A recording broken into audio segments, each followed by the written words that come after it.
dari Gedung Kebaktian Gemit Salom Kupang, saya menyampaikan salam damai sejahtera bagi saudara-saudara, khususnya jemaat Gemit Salom Kupang. Hari ini kita masih merayakan Minggu Sengsara yang ke-7 dengan beribadah di rumah masing-masing oleh karena merebaknya wabah virus corona yang mengancam kehidupan umat manusia. Karena itu saya mengajak kita sekalian untuk ada di hadirat Tuhan dengan kita merenungkan kebenaran firman Tuhan. Bapak Ibu, saudara-saudara yang dikasihi Tuhan, firman Allah yang akan kita renungkan pada saat ini terpilih dari kitab Injil Yohanes pasal 18 ayat 38b sampai dengan pasal 19 ayat yang ke-16b. Demikian firman Tuhan. Yesus dihukum mati. Sesudah mengatakan demikian, keluarlah Pilatus lagi mendapatkan orang-orang Yahudi dan berkata kepada mereka, "Aku tidak mendapati kesalahan apapun padanya. Tetapi pada kamu ada kebiasaan bahwa pada Paskah aku membebaskan seorang bagimu.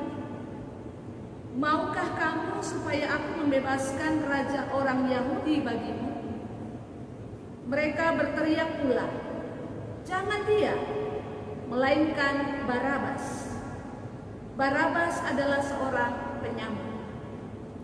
Lalu Pilatus mengambil Yesus dan menyuruh orang menyesah dia. Prajurit-prajurit menganyam sebuah mahkota duri dan menaruhnya di atas kepalanya. Mereka memakaikan dia jubah ungu, dan sambil maju ke depan mereka berkata, "Salam hai Raja orang Yahudi." Lalu mereka menampar mukanya. Pilatus keluar lagi dan berkata kepada mereka, "Lihatlah, aku membawa dia keluar kepada kamu, supaya kamu tahu bahwa aku tidak mendapati kesalahan apapun padanya." Lalu Yesus keluar, bermahkota duri dan berjubah ungu. Maka kata Pilatus kepada mereka, "Lihatlah manusia itu." Ketika imam-imam kepala dan penjaga-penjaga itu melihat dia, berteriaklah mereka, "Salibkan dia! Salibkan dia!" Kata Pilatus kepada mereka, "Ambil dia dan salibkan dia, sebab aku tidak mendapati kesalahan apapun padanya." Jawab orang-orang Yahudi itu kepadanya, "Kami mempunyai hukum dan menurut hukum itu ia harus mati, sebab ia menganggap dirinya sebagai anak Allah." Ketika Pilatus mendengar perkataan itu, bertambah takutlah ia. Lalu ia masuk pula ke dalam gedung pengadilan dan berkata kepada Yesus, "Dari manakah asalmu?" Tapi Yesus tidak memberi jawab kepadanya. Maka kata Pilatus kepadanya, "Tidakkah engkau mau berbicara dengan aku? Tidakkah engkau tahu bahwa aku berkuasa untuk membebaskan engkau dan berkuasa juga untuk menyalibkan engkau?" Yesus menjawab, "Engkau tidak mempunyai kuasa apapun terhadap aku, jikalau kuasa itu tidak diberikan kepadamu dari atas. Sebab itu dia yang menyerahkan aku kepadamu lebih besar dosanya." Sejak itu Pilatus berusaha untuk membebaskan dia. Tetapi orang-orang Yahudi berteriak, "Jikalau engkau membebaskan dia, engkau bukanlah sahabat Kaisar." Setiap orang yang menganggap dirinya sebagai raja, ia melawan kaisar. Ketika Pilatus mendengar perkataan itu, ia menyuruh membawa Yesus keluar, dan ia duduk di kursi pengadilan di tempat yang bernama Litos Trotos, dalam bahasa Ibrani Gabata. Hari itu ialah hari persiapan Paskah. Kira-kira jam 12, kata Pilatus kepada orang-orang Yahudi, "Inilah rajamu." Maka berteriaklah mereka, "Enyahkan dia, enyahkan dia, salibkan dia." Kata Pilatus kepada mereka, "Haruskah aku menyalibkan rajamu?" Jawab imam-imam kepala, "Kami tidak mempunyai raja selain daripada kaisar." Akhirnya Pilatus menyerahkan Yesus kepada mereka untuk disalibkan. Demikianlah pembacaan firman Tuhan. Yang disebut berbahagia adalah setiap kita yang mendengar sabdanya, merenungkan serta mengkonkretkannya dalam hidupnya hari lepas hari. Hosiana. Bapak Ibu Saudara yang diberkati Tuhan, dalam dunia kepemimpinan, membuat keputusan yang baik adalah salah satu dari sekian banyak poin yang harus dimiliki oleh seorang pemimpin. Disinilah dituntut kearifan seorang pemimpin dalam mengambil keputusan agar masalah dapat terselesaikan dengan baik. Di dalam bacaan kita pada saat ini, setelah pemimpin agama Yahudi sepakat untuk menangkap dan membunuh Yesus, maka Yesus dibawa kepada imam besar Kayafas.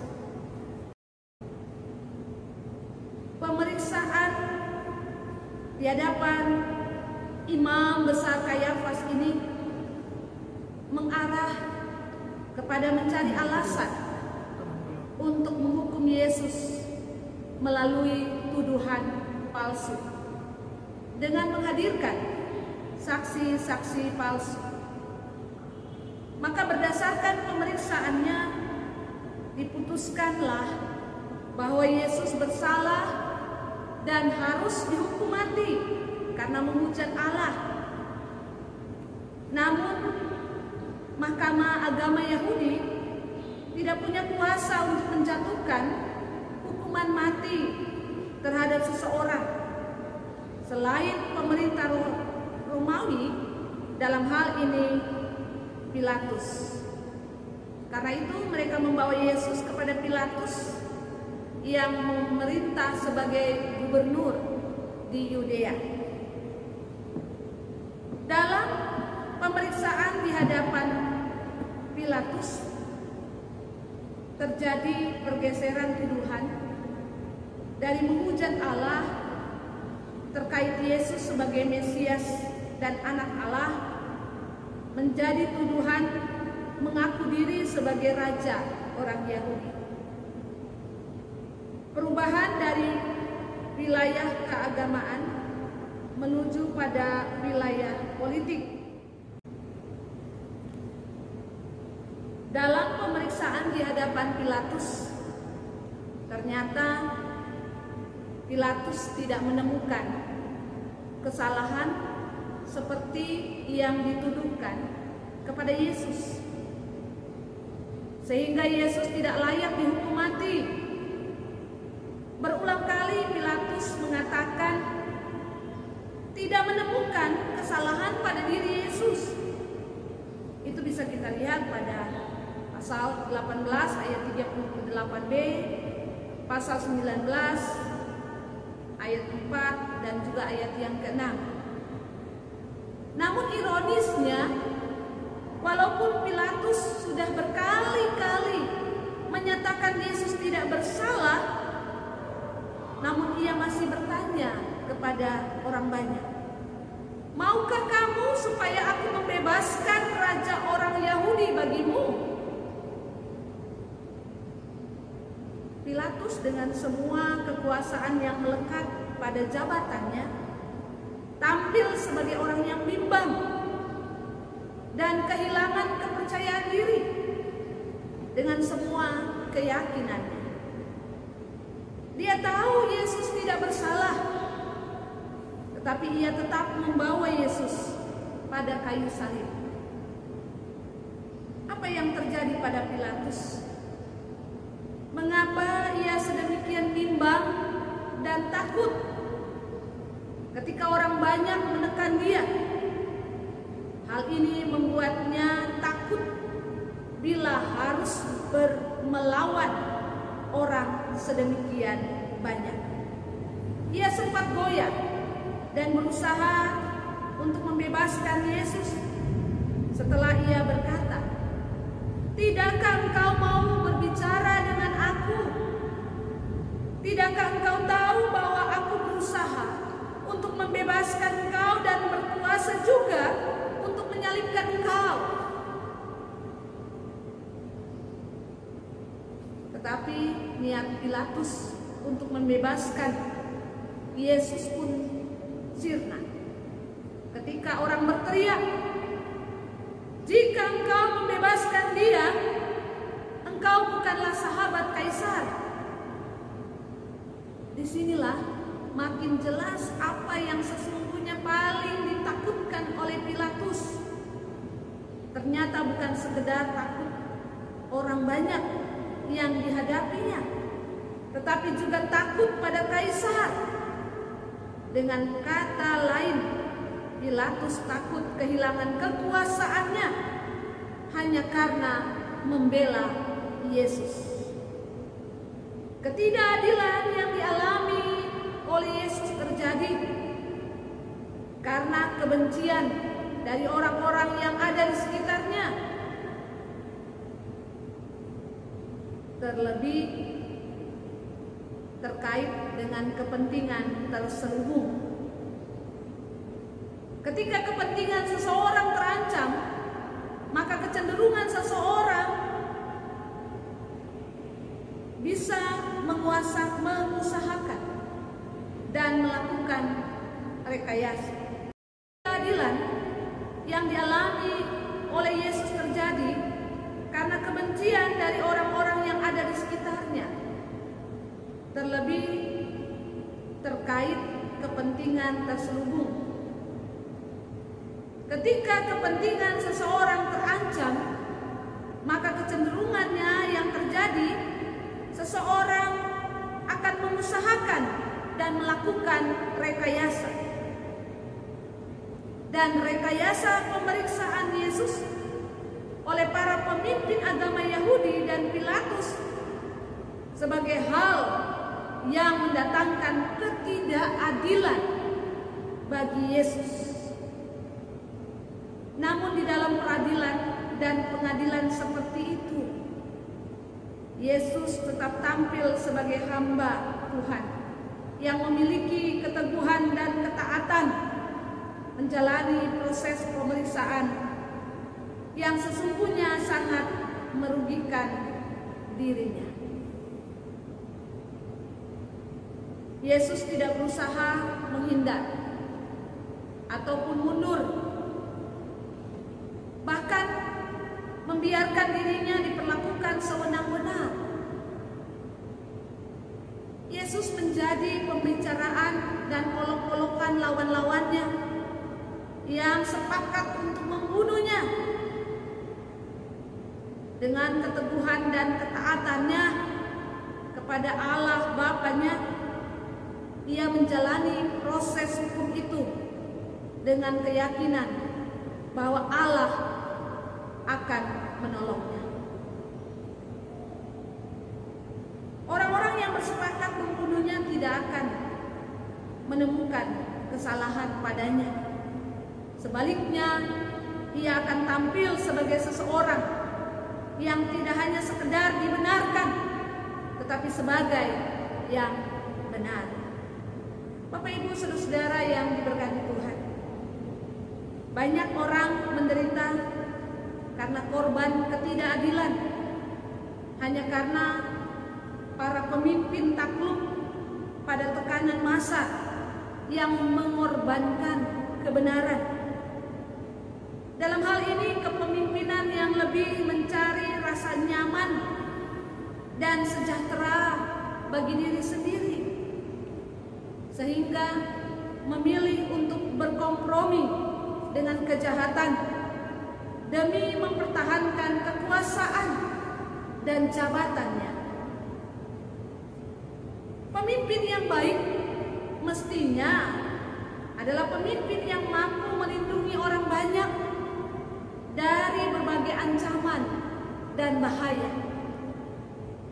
Bapak Ibu Saudara yang dikasihi Tuhan, dalam situasi sekarang ini, dunia dan negeri ini sedang menghadapi ancaman serius dari wabah virus corona COVID-19. Kita tahu penularan virus ini sangat cepat dan sudah banyak makan korban.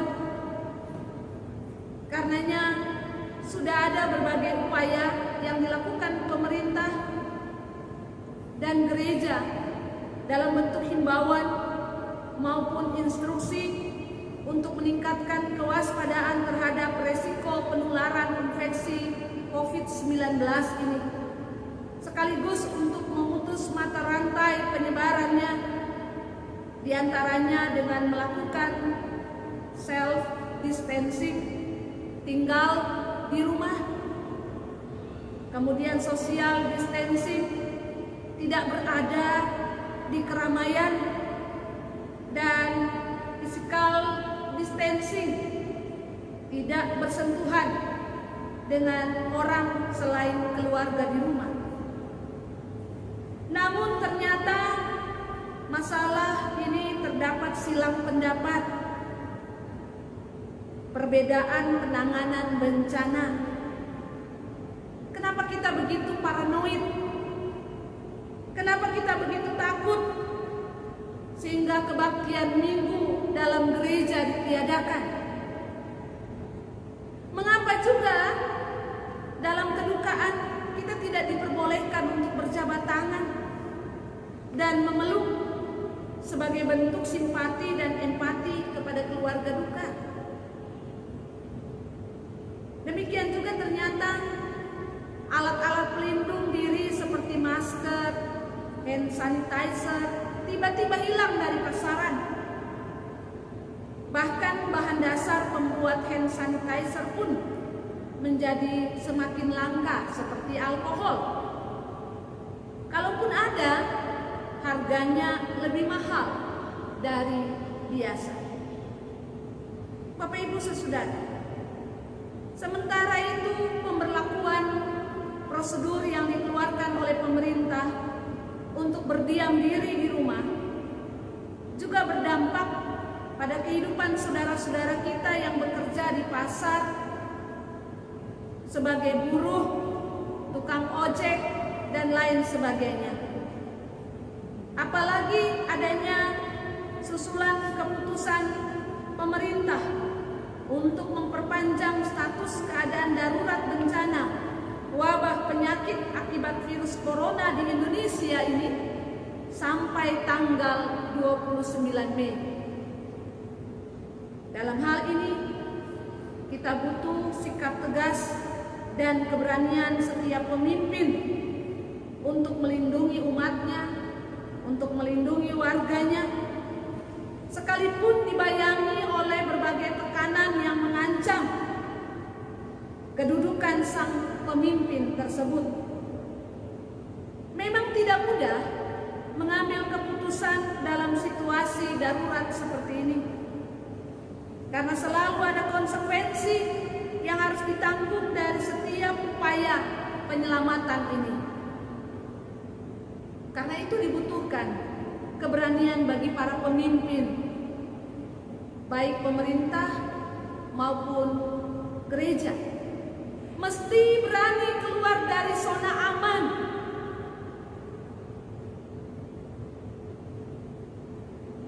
Bersikap berani mematahkan tekanan-tekanan kelompok yang hanya mempertimbangkan kepentingan sesaat.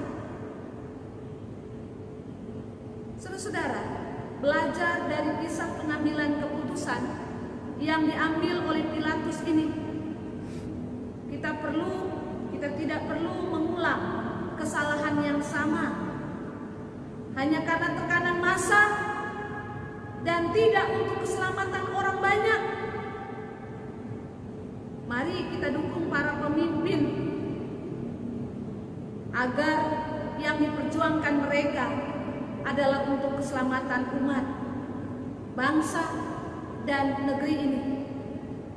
Dengan kita mematuhi setiap prosedur yang dikeluarkan pemerintah maupun oleh gereja terkait prosedur pelayanan di lingkup gereja Masehi Injili di Timor. Bapak Ibu, saudara-saudara yang dikasihi Kristus, kisah penderitaan Yesus ini juga hendak memberi teladan bagi kita. Bagaimana kita mesti bersikap dalam menghadapi penderitaan, dalam menghadapi persoalan, pergumulan hidup, kesabaran dan ketabahan dalam menjalani penderitaan inilah yang mesti kita teladani dari sikap Yesus. Karena penderitaan ini pada akhirnya akan membawa Yesus dimuliakan. Yakinlah bahwa ketika Yesus mengalami penderitaan dengan memikul salib, sesungguhnya Allah sedang memikul penderitaan yang kita alami, termasuk kecemasan kita terhadap penyebaran virus corona ini yang bisa membawa kita pada kematian. Allah tidak akan membiarkan manusia berjalan dalam kekelaman. Allah akan turut menanggungnya bagi kita. Kita percaya bahwa Yesus yang menderita adalah supaya kita selamat. Saudara-saudara yang dikasihi Tuhan, kisah penderitaan Yesus ini juga hendak mengingatkan kita bagaimana kita mesti bersikap sabar, tabah dalam menghadapi penderitaan. Kesabaran dan ketabahan Yesus dalam menjalani penderitaannya pada akhirnya membawa Yesus untuk dimuliakan. Yakinlah bahwa ketika Yesus mengalami penderitaan dengan memikul salib, sesungguhnya Allah sedang memikul penderitaan yang kita alami, termasuk kecemasan kita terhadap penyebaran virus corona yang bisa membawa kita pada kematian. Allah tidak akan membiarkan manusia berjalan dalam kekelaman. Allah akan turut menanggungnya bagi kita. Kita percaya bahwa Yesus menderita agar kita selamat. Yesus tidak akan meninggalkan kita sendirian, apalagi di saat kita mengalami derita, kesusahan, dengan berbagai pergumulan kita masing-masing. Kiranya Tuhan memberkati kita dengan firman. Amin.